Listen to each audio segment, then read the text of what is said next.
This video is a clip from my office hours where I give feedback on people's essays, and I think you can find that the feedback will be useful for your own essay. I review a statement of purpose of someone applying for a master's in Comparative International Education, and I give feedback that I think applies to a lot of people. There's some things that are done really well in this essay in terms of the storytelling and having a great narrative thread, and then there's some areas of improvement where there needs to be more detail, more depth of demonstrating the person's skill set. And those are common things that I see in a lot of people's essays. So stay tuned and see how this applies to your own essays.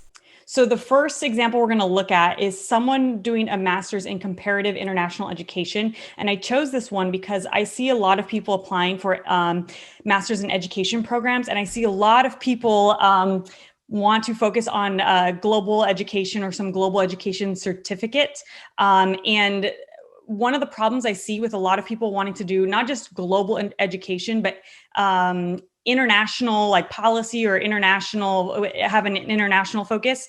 A problem I see is that a lot of people don't actually understand or have a background in international work. And so with that, it comes off as like something doesn't fit when you have all this experience in one field and then out of left field, you say, and now I want to do global education. And it's clear that you have not had any background in doing anything international. And it comes off a little bit like the white savior colonialism context of wanting to go abroad without having a deep critical understanding of international issues and international context. This person does the opposite of showing that they have a good background in working internationally and thinking deeply about international issues. And it seems like a logical fit to the next thing to do a master's in global education. So I'm going to highlight this as an example and I'm going to read it quickly. When I first learned of Rotary International's Youth Exchange REY program, I signed up for the information session immediately. I dragged my parents to a coffee shop early one Saturday for the meeting, eager to hear about the opportunity I had been unknowingly dreaming of my whole life, a year abroad soaking up a new language and culture. The presentation was bewitching, but the spell quickly broke when I saw the price tag, $6,000.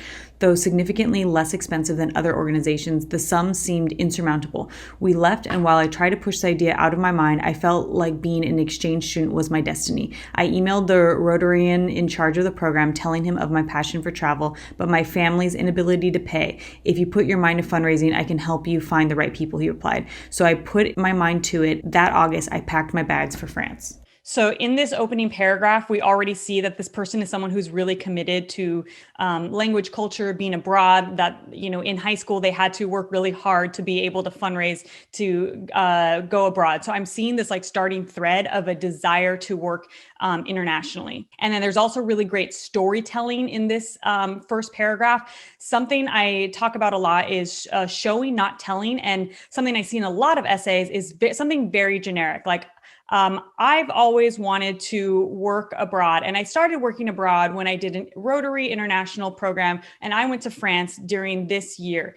Do you see how something like that is very different than the way this is written, where it puts you in the middle of the story? And so for those of you who are thinking about how to open your essay, think about putting people in the middle of a story and then work your way backwards of how did you get there? And then the other thing I want to point out about the intro story is the story should be closely tied to what it is you're applying for. So this person's applying for international education. And so it's like a story about them getting into working on international things. And a mistake I see is people say things like, they tell a story of like, I'm reminded of this quote that says, always work hard. And then they tell a story about hard work. And then they're applying for something like, doing a master's in public health, and they have this whole description about hard work in the first paragraph, but it's not really a story about public health. So it's nice, it sounds fine, but it's not actually adding any value, and it's actually distracting because you're not making a case about why that program and why you. And so you want your intro from the very beginning to be making a case about you and the program.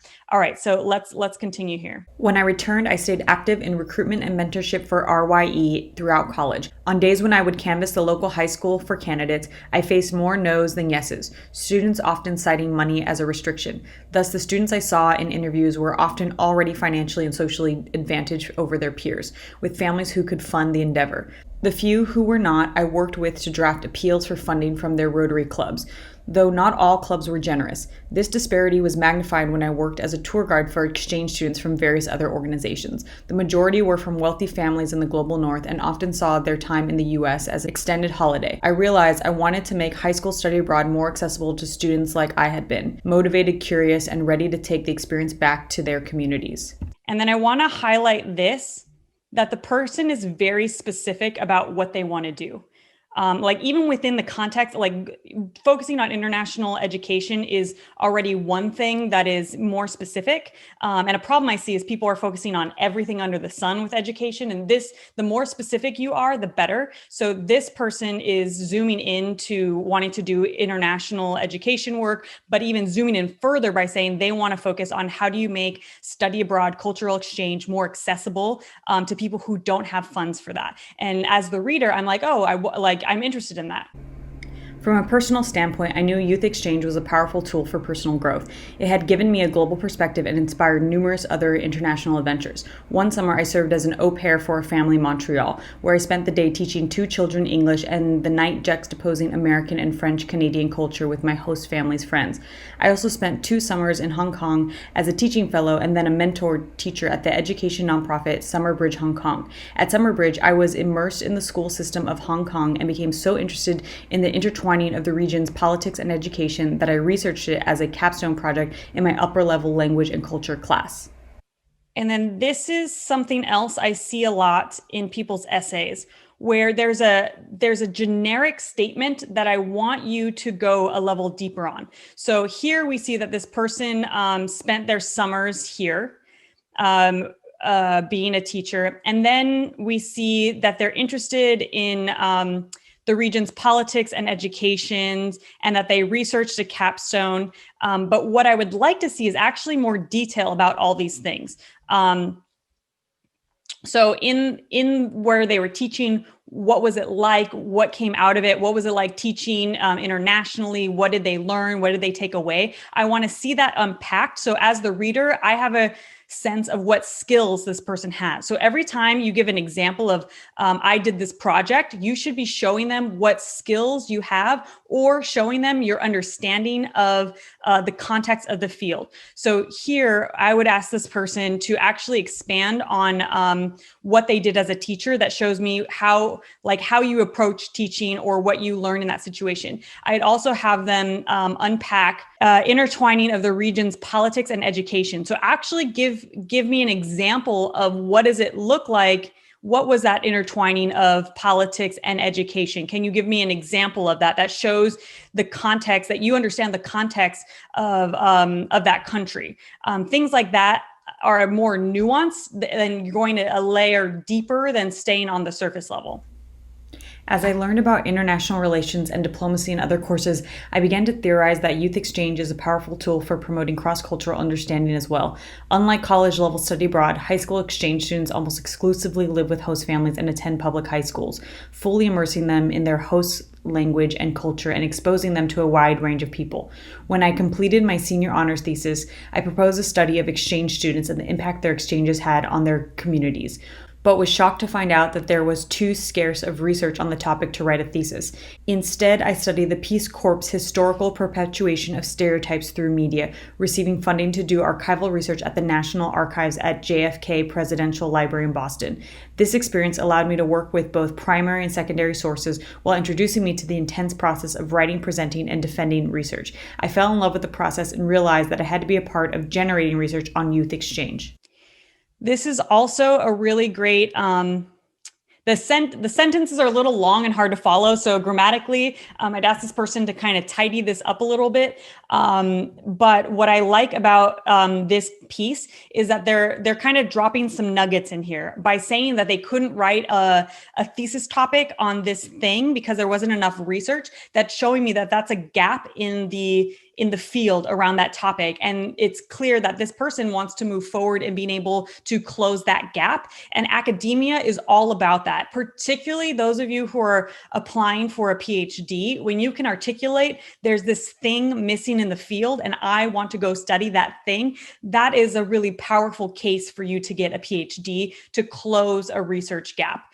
So I love this kind of drop of a hint there. And then this person went on to do to study this other thing, and they received funding to do this research. So it's showing me this person has research skills. This person's really committed to this topic. It's showing, oh, it's a good humble brag, like the fact that this person got funding, that as well. So this is a great nugget in like one sentence. We learn all these things about this person. So this person says, I was introduced to the intense process of writing and doing research this way, but what would be more relevant to the reader is, what did you learn from the research? So if you can tell me something interesting, like in my research, I discovered X, Y, and Z. Like at first, I thought it was like this, and then I found out it was like that. Or like going through the archives, I was able to digitize X, Y, and Z, and I was able to examine blah, blah, blah. Like we want to see the details of what actually came out of the research, not just that you did it, but what you accomplished in doing that research. And instead, this sentence is just kind of generically like,